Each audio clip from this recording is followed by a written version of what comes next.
Hey everybody, welcome back to the channel. Today we're going to go through 6 high-value EDC fixed blades, all under $100, and I definitely have a clear winner. They are ranked from 6 all the way down to my number 1 spot. Let's get started. At number 6, we have the Kansept Niko, and I know a lot of people like this one. So the Niko is designed by Marcos Knives, comes with a 2-part Kydex sheath, and even though I love a minimal fold-over taco sheath, however, I do believe with this blade shape, this is probably the only type of Kydex you could go with, the 2-part.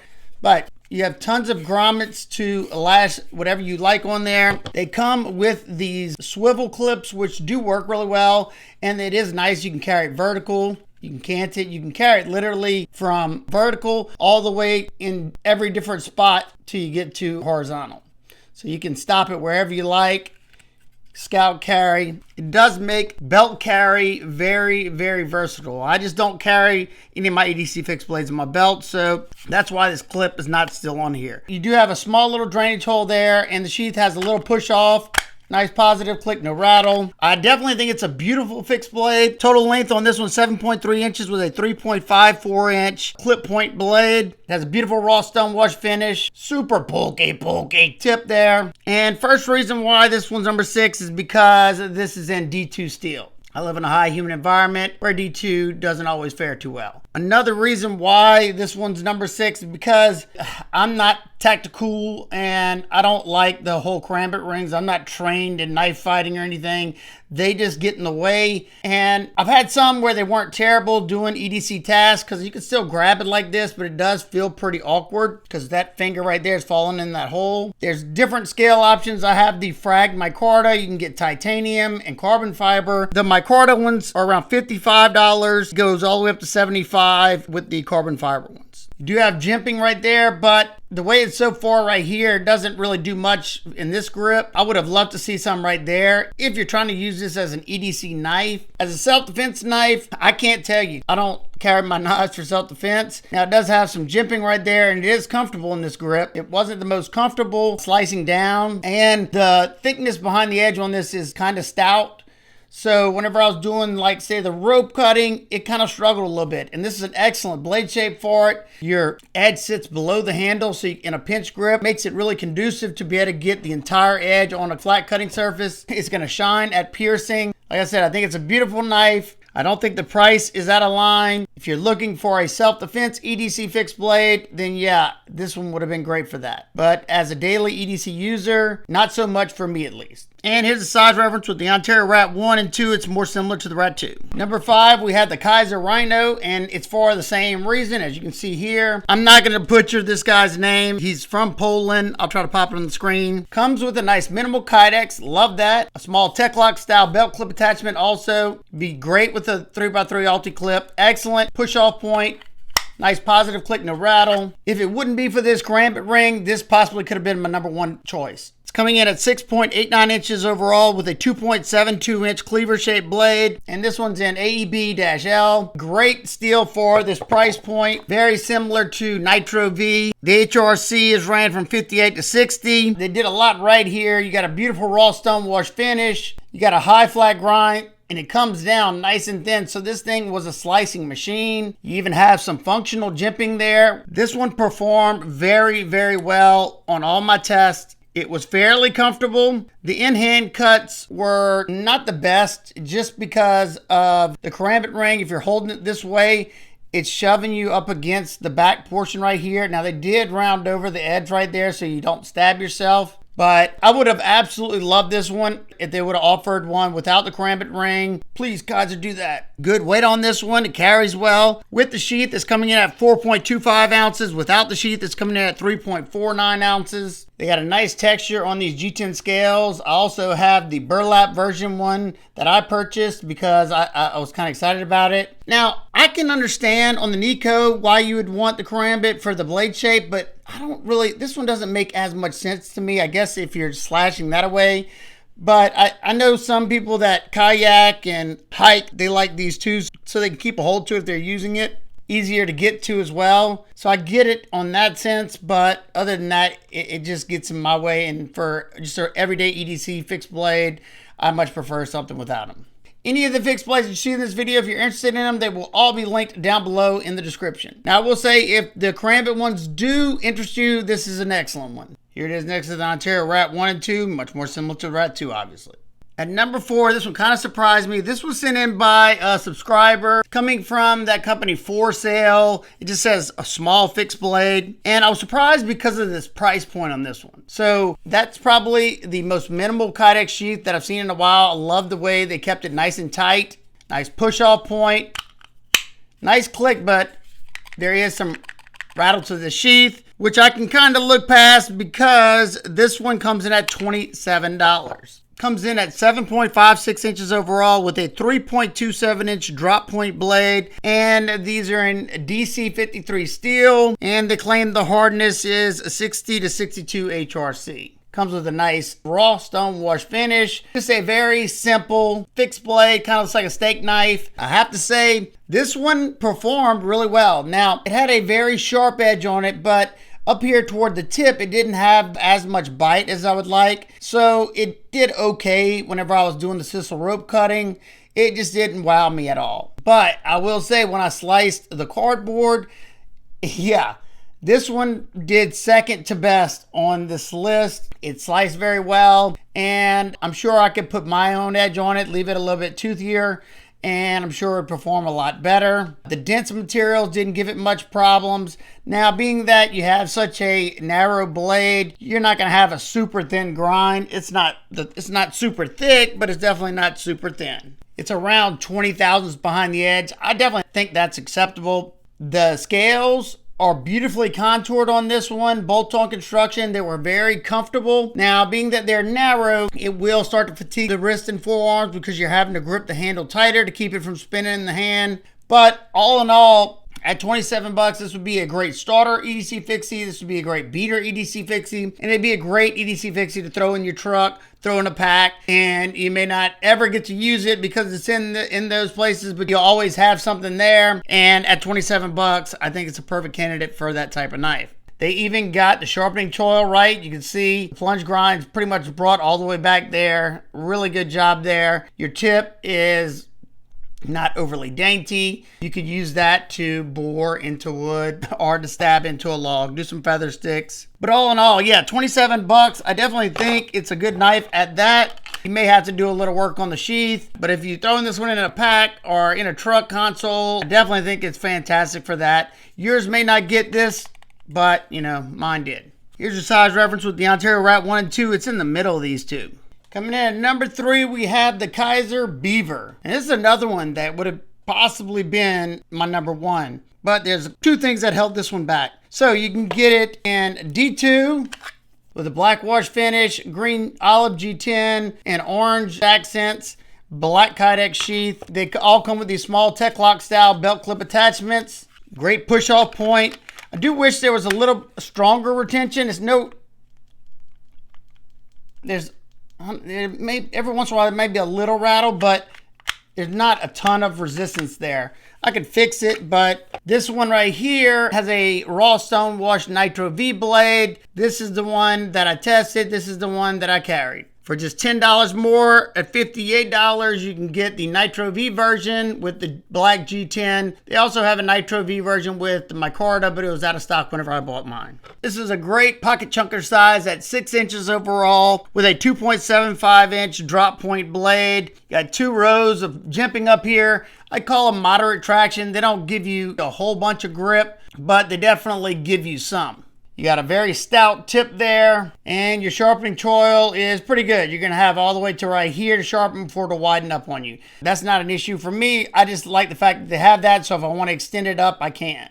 I do have to say, with this high flat grind, they managed to get it down to 19 thousandths behind the edge, but they could have gotten it down even thinner, and this is my first gripe. Look how thick that blade stock is on such a small EDC fixed blade. It's coming in at 0.156. That's pretty chunky stock for such a small blade. Something this size, I'm not going to be hard using it. I would much prefer 0.9 or 0.1. That would be fantastic. That way this would come down even thinner and it'd be a lot slicier than it already is. But the slicing capabilities, I wasn't disappointed at all. It performed really, really well. The belly's great on a flat cutting surface for doing the push down cuts. In-hand cuts are pretty good because you have a decent thickness to the contoured G10 scales at 0.565 inches thick. They do fill out the hand nice. One thing I love on my EDC fixed blades that they did here, see this chamfer right here at the front of the scales? I love that in this pinch grip. If you need to hold it to do a felt cut like that, you can easily pinch it nice and comfortable. If you want to do some saw in motion cuts on something, you can use it like that also. Or whenever you got your finger up here, I tend to grab mine like this and I'm pushing down into whatever I'm cutting. Your handle length on this one is 3.25 inches. So if you have large, extra large hands, this one's probably gonna be a little small for you.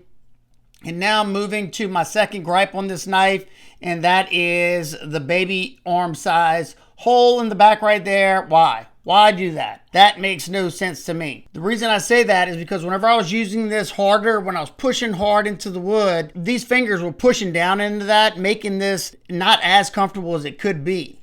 You know, they did a great job with contouring these scales, softening a lot of the edges, and, you know, making it hand feeling. But why do that? I just don't understand that. But other than the thicker blade stock, the ginormous lanyard hole, and the somewhat looser tension on the Kydex sheath, I absolutely love this little pocket chunker. It definitely was a good performer. I think it's a nice looking one. And if you don't mind the extra heft, with the sheath is 5.63 ounces. Without the sheath, it's coming in at 3.75 ounces, which is not terrible, but for such a small, compact fixed blade, you would think it'd be a good bit lighter than that. So if none of those things I talked about were a deal breaker for you, I can highly recommend the Kizer Beaver. Quick size comparisons. As you can see, it's a good bit bigger than the Civivi Baby Banter fixed blade, and it's a good bit smaller than the Ontario Rat Model 2. At number 2, we have another Kizer, and this is the Kizer Hare. I wish it would have been a fold-over taco style Kydex sheath instead of this two-piece Kydex. Do have tons of lashing points. I was carrying it with a static cord for a while, but for the size and weight on this one, I'd probably go back to an Ulti clip. You got a nice spot there to push off on. Very, very nice positive click. No like real, maybe a little bit. I can feel something hitting right there, but nothing crazy. But very, very tight.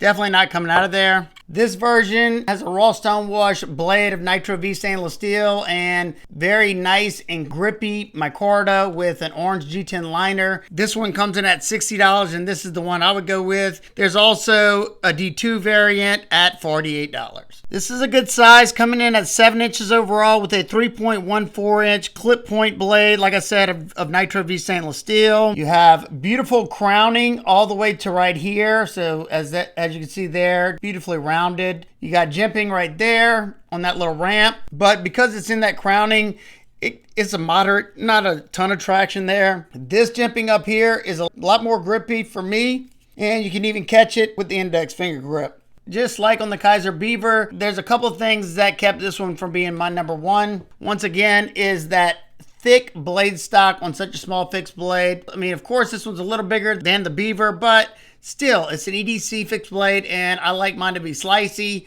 Still could be tough at 0.1 or 0.11.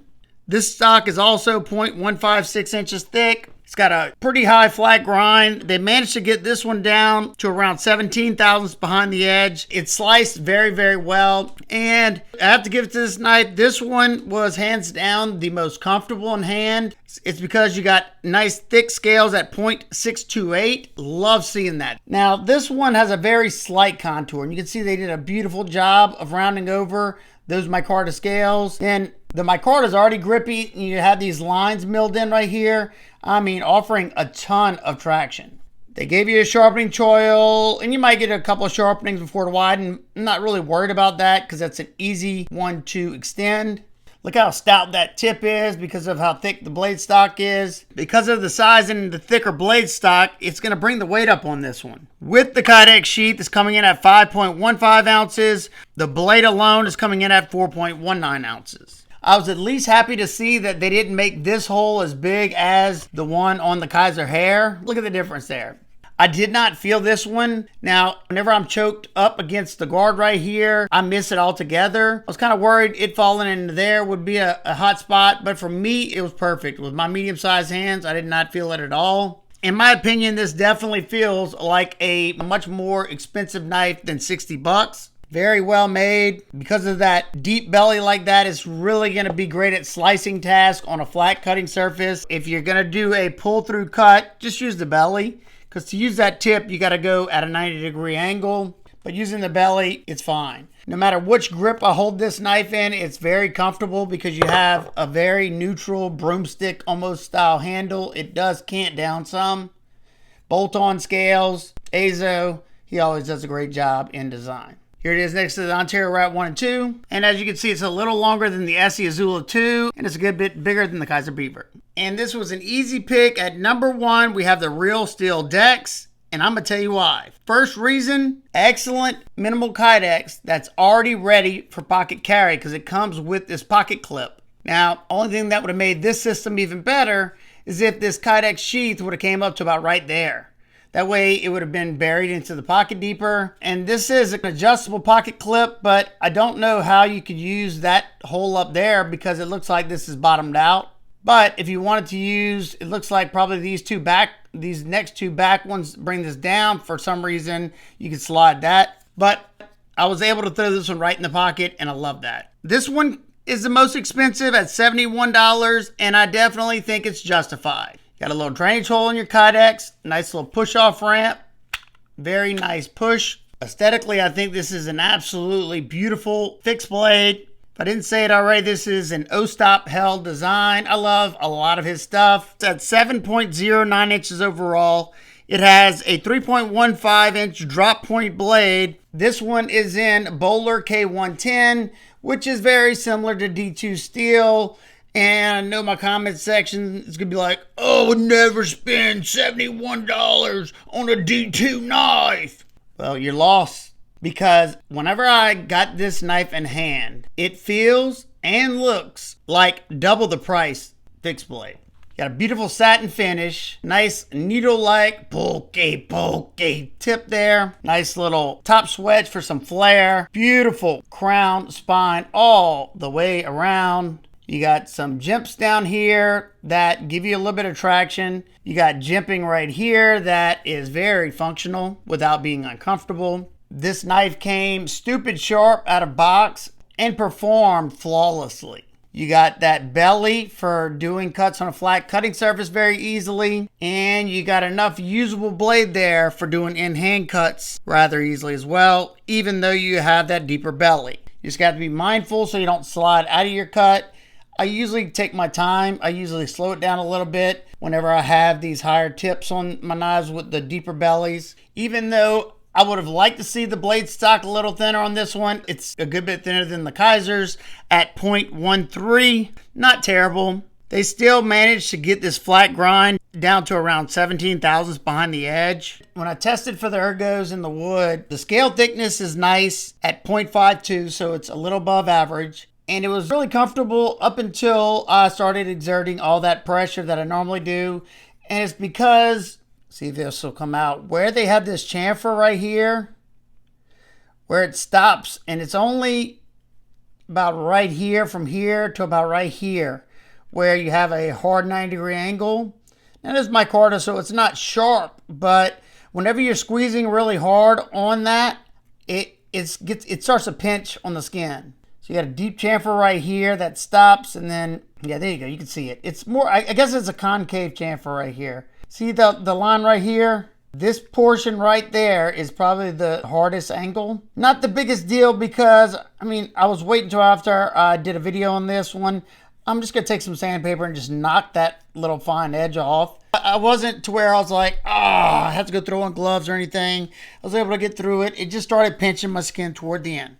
I'm glad they did bolt-on construction because, like I said, I don't think this is a stainless. If you get this wet, you need to clean it off underneath there. You can take these scales off and clean it out. Now, the first thing you're going to notice if you buy this knife, besides the striking good looks, is the weight. This thing is extremely lightweight for its size. With the sheath and a metal clip. It's lighter than both of the Kizers without their sheaths, coming in at 3.69 ounces. Without the sheath, this is where it gets good, it's coming in at 2.58 ounces. Well under the ounce and inch if you're looking at that to the blade. This is a 3.15 inch blade. Absolutely beautiful. That's why I said the whole package of this one feels and looks like a much more premium, expensive knife. You got micarta scales, you got natural on the outside, and then you have this green micarta inlay, a nice and grippy micarta, the crown spine, your hidden lanyard post. First I was like, wait, you don't have a lanyard on it. I love lanyards on my fixed blades, but they hidden it back here. Very, very nicely done. And as you can see, it's pretty much identical in length to the Ontario Rat Model 2. And it's very similar in length to the Astronaut's little buddy, and it's a little bit bigger than the Artisan Cutlery Sea Snake. Well, here's another shot of all the fixed blades. If you have any questions, comments, concerns, leave those down below. If any of these interest you, like I said, they will all be linked down below in the description. They will be affiliate links, so if you want to help support what I do in this channel, it helps me pay for my testing materials. Thank you so much. And if not, no biggie. All right, guys and girls, I hope everyone else is having a fantastic day. And remember, keep those blades sharp. Smile more.